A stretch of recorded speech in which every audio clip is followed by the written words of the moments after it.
Nier Automata is an action game with light RPG elements and a combat system inspired by the hack-and-slay genre, in which you land on Earth with a far too obscenely dressed female protagonist. To save the planet from some obscure threat that you will never really understand unless you play through this pseudo-intellectual piece of brain pudding plagued by a disastrous amount of backtracking 3 times in a row, only to still have no idea what the heck is going on until the very end. I didn't like the story so much, but the chick was hot. I also had to run through the same maps far too often, because there was clearly not enough game world for 40 plus hours of gameplay. The mission structure is too monotonous and boring, and I couldn't get to terms with the combat system until the credits were rolling. At some point, I was so fed up with the game that even the great bullet hell flight ship sections couldn't save the whole thing for me. And yet, I have to think back so often to all the iconic locations, certain memorable situations, and the whole atmosphere of this questionable gem. And I listen to that banger of a soundtrack again and again because it's just so fantastic. Nier Automata is for me subjectively the worst masterpiece I have ever played, and the most iconic game I will never go back to. So please don't get me wrong, guys, I really like it a lot, but not so much as a video game, but more as a piece of art, which is characterized by its absolutely unique style, and so incredibly fascinating that you just can't deny it. For example, one of its biggest appeals is... wait a second, could it be that Oh no, really? I was reading from the wrong script the whole time? Ugh, they look so much the same. I just mixed them up all the time. Okay, sorry guys. Then let's start again from the beginning. Yeah, let's go! Woo! Stellar Blade is an action game with light RPG elements and a combat system inspired by the hack-and-slay and Souls-like genre, in which you land on Earth with a far too obscenely dressed female protagonist. I thought the main character looked pretty cool for no particular reason. To save the planet from some obscure threat that you will never really understand. I didn't like the story so much, but damn, the chick was hot. The mission structure is way too simple. Over the course of the entire 30-hour campaign, you're just busy opening doors with these green fused key things. Some of those are only a few meters away from the door, like just around the corner. I mean, come on guys, that's really not creative. So it's also not an excuse that Stellar Blade is the debut from developer ShiftUp. Because in other areas, such as the battle system, more on that later, they have already delivered truly impressive stuff. Some of the levels in Stellar Blade are just too streamlined. So it doesn't help that you occasionally get that cool Dark Souls-like oh moment when you come to a place you saw an hour earlier from a higher vantage point. But when you finally reach that part where the level structure opens up and you are allowed to explore the canyons of the barren wasteland or the vast dunes of the desert, you are treated to the most exciting and atmospheric semi-open world areas I have ever played. No, for real guys, these areas are really so cool and expressive that I totally forgot about the lame quest design and just wanted to explore every corner. There are just so many beautiful and interesting places to discover, like this flooded excavation site, or the junkyard where you meet this little robot fella who is a little too aware of his own existence. My name is Digger. I've been involved in an accident, and I am capable of making fantastic plans. And I quote, I don't think I should attack this drone. If you didn't understand it before, you are starting to see now what Stellar Blade's greatest strength is. But let me briefly swap my script again at this point. Because look guys, one of Nier Automata's biggest appeals for me was the post-apocalyptic presentation of the game world. You knew the Earth was dead, but it didn't feel that way. The ruined buildings and extinct-looking landscapes that gave you an idea of what our planet might look like after humanity's time on it has run out is just captivating and exciting. How new species, whether artificial or biological, might take over the place or build a new civilization. These images are captured so well. But what hit me the most emotionally was the calmness with which these images were conveyed. How a beauty was drawn through melancholic stillness. That in all the dystopian destruction, one could sense the blossoming seed, the rebirth, so to speak, of a new world. Stellar Blade doubled down on this aspect, so let me try to describe to you what it feels like. Shattered by the wars of days long gone, marked by the time that has passed, The cold and lifeless skyscrapers loom above the horizon of the streets. What monsters have not devoured, vegetation has long since reclaimed. The rain that falls over the concrete overgrown greenery is the source of fertility that gives new life to an almost extinct world. Even though danger lurks around the corners of every side alley, there's a calmness in the air that spreads throughout the area like a scent of peace. You come to this cozy little place where there's a vending machine. It seems that even at the end of times, capitalism doesn't take a vacation. After you have thrown a coin into the replenishing device, this relaxing music starts to play. You sit down on the chair provided, intending only to recharge your batteries, but you sink into the melody of this soothing earworm.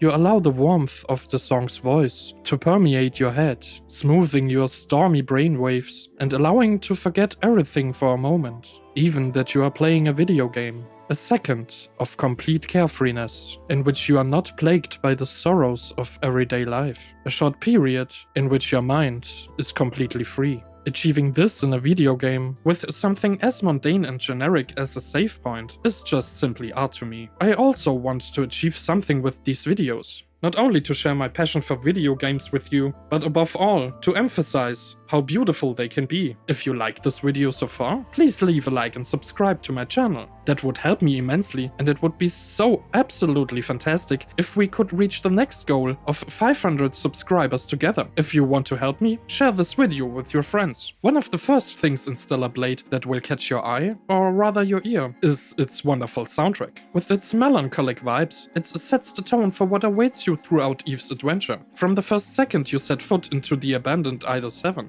With dynamic shifts between the combat and overworld versions of the theme, the music lays the foundation for how you perceive this world, how it makes you feel when you play, and how you interpret what it has to say to you, which besides being said, is not that much. If you're looking for a game with deep lore and exciting story, you won't find it here. But that couldn't be less important for Stellar Blade, because this game is all about the mood, which should take you to a distant world. The best opportunity to switch off mentally and let your mind wander. And Stellar Blade achieves this with the right mix of level art and music. The way the piano, in all its naturality, enters into a symbiosis with the synths is the perfect fusion of analog and digital sound material.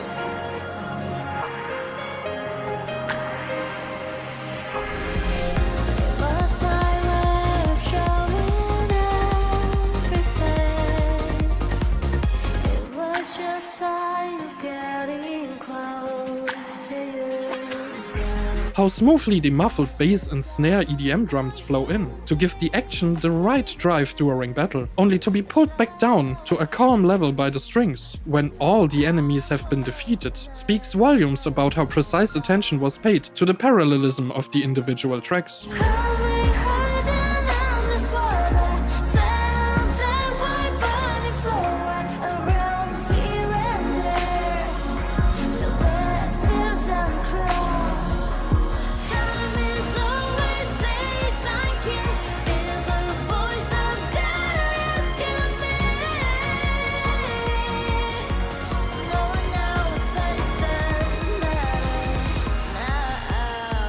If you take your time, sit back and enjoy the soundtrack with a good drink. For example, with a cold tingling by ein Weißbier. And listen to it completely regardless of the game, which I can only recommend to anyone, then you really notice for the first time how versatile this OST really is, and how much genre of music it covers. I paid close attention to it right from the start, not only because I liked the music so much, but also because I immediately noticed a similarity to the soundtrack of Nier Automata. It seemed to me that the music of both games put a big emphasis on pieces with strong female vocals that express something playfully poppy and yet heavy emotional at the same time, meanwhile backed by a big hopeful and epic sounding orchestra which can get lost in very catchy melodic sequences. But when I started listening back to my two favorite pieces from Nier Automata, namely the amusement park theme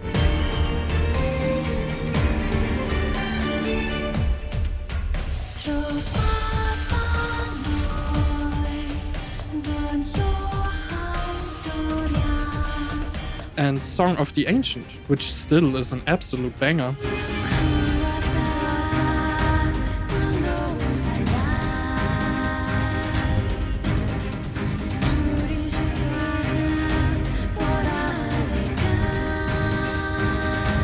I noticed the Nier OST used almost no electric or digital instruments, even though I always remembered it that way and it would have fit the theme of the game. To my great surprise, Star Descent was ultimately the only song that could be compared to the Nier OST, as it also relied on only using vocals and orchestra in the same compositional style.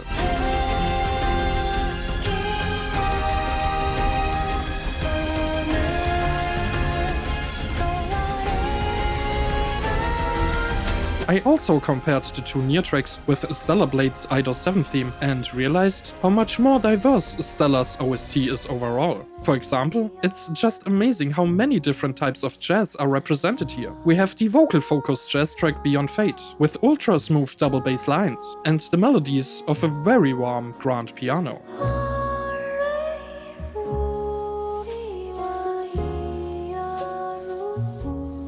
Sitting on a bar, sipping on a drink? Real New York nightlife vibes coming up here. In the side streets of Zion, where you meet the dubious but still very likable merchant Roxanne, who doesn't try to hit on Eve at all. And now, here you are. We must have some sort of connection. A track plays that could also fit in Persona 5 perfectly. All right.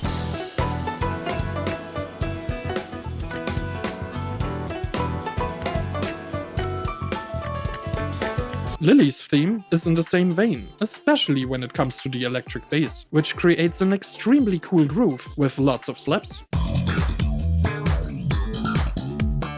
Incredible bass playing. But with the high-pitched vocals reminiscent of Nightcore, an 80s style synth, and a super danceable drum beat, this becomes some kind of EDM genre that I can't even categorize, but it's just super fun.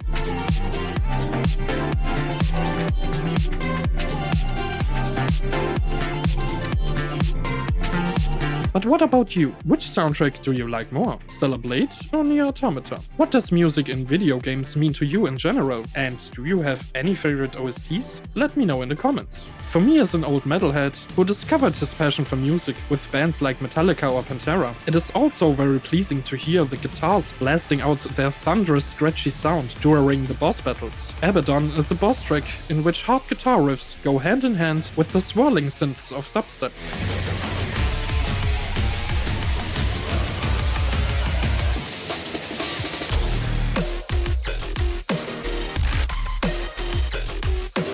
It jumped so strongly into my inner rhythm that I could no longer concentrate on turning the monster in front of me into shashlik. As the very last one, let me highlight Hypertube Slide. Let me just say that this is the best kawaii metal song, not written or performed by baby metal, that I have ever heard.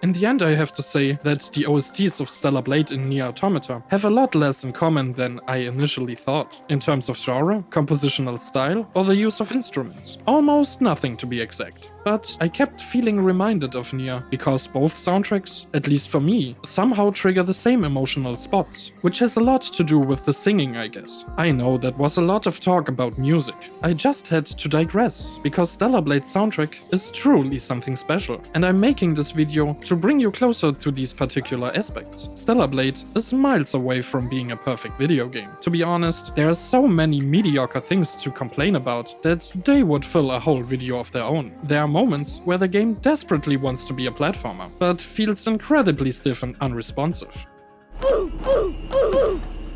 There are far too many side quests, a few of which are very good without a doubt, but the rest could have been cut in favor of pasting.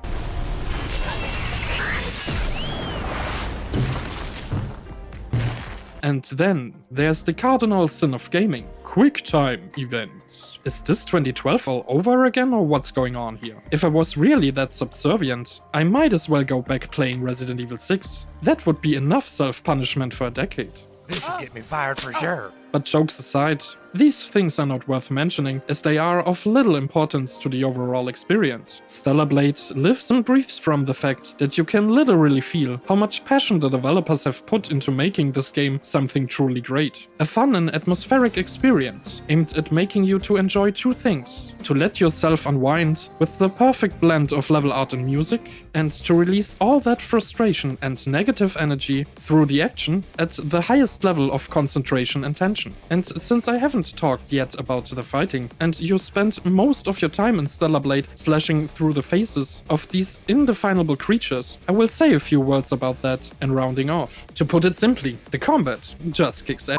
It's addictive. You can't get enough of it. The difficulty level deserves special praise. For all those of you who are afraid that Stellar Blade is too hard because you heard some unjustified Dark Souls comparisons, here is an all clear. You never lose your experience points, and on your main quest, there are many enemies that do not respawn. There's an easy mode, but do yourself a favor and don't play it. The satisfaction this combat system has to offer comes from learning it and wiping the floor with your enemies. And if you get to a point where you feel depressed and wonder why this game is trying to ruin your life, there are so many ways to make the situation much easier. This starts with your special maneuvers. The Batter and Burst attacks. They deal immense amounts of damage, especially if they are upgraded and used at the right moment. They can get you out of any hopeless situation. And there's also this hot pump item that allows you to resurrect Eve like an angel. No pun intended.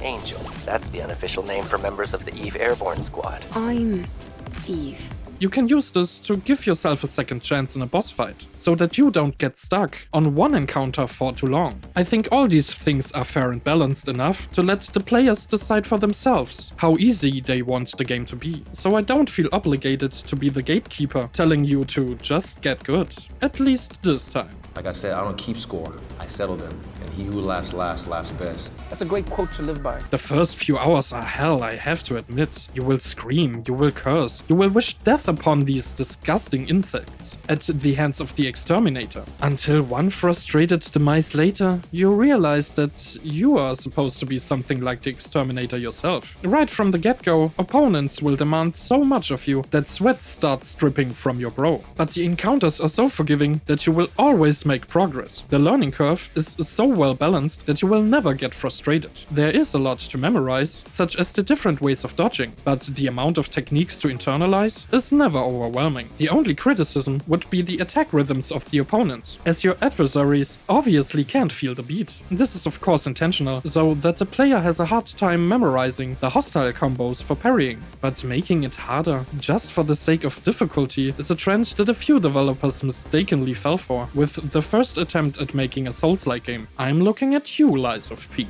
But in and out of themselves, the enemy attacks are quite legible. The boss fights are straight up bone-crushing spectacular and incredibly intense. A little too similar at first, but they are getting better and better later on. The standard enemy palette is so versatile that it never gets boring. The animations are great across the board. When you thrust your blade into enemies, it has impact. When Eve glides through the air with an unrealistically but graceful leap, it's simply stylish. But apparently her attacks aren't the only thing about her that is not quite in line with the real laws of physics, if you know what I mean. Good lord, how are you supposed to be able to concentrate on editing if they are wobbling around like that all the time? Depending on which outfit you have equipped for Eve, the camera will give you some deeper insights. Yes, this is definitely not PG content, especially while swimming. I think I have figured out why Eve doesn't like being underwater. I'd like to avoid getting wet. Eve may be a Mary Sue in terms of being the only one capable of saving the world with her talent for fighting, but she constantly proves in the dialogue what a strong character she has. She's compassionate and empathetic, shy, but still demonstrating a remarkable degree of courage. She simply has to help when someone is in need and cannot accept the dark fate of the world. At the same time, she is a lady who is always careful about her appearance. How dull. But that doesn't give you the right to judge her by her looks. And don't you dare to insult her by calling her hair doll. What do you think? I don't know. Don't ask me. All this discussion about jiggle physics and censorship isn't going anywhere, so just leave it be. And if Eve isn't your cup of tea, I think she has the confidence to handle it pretty well. What do you say when someone says you're not my cup of tea? I drink coffee anyway. Go f*** yourself.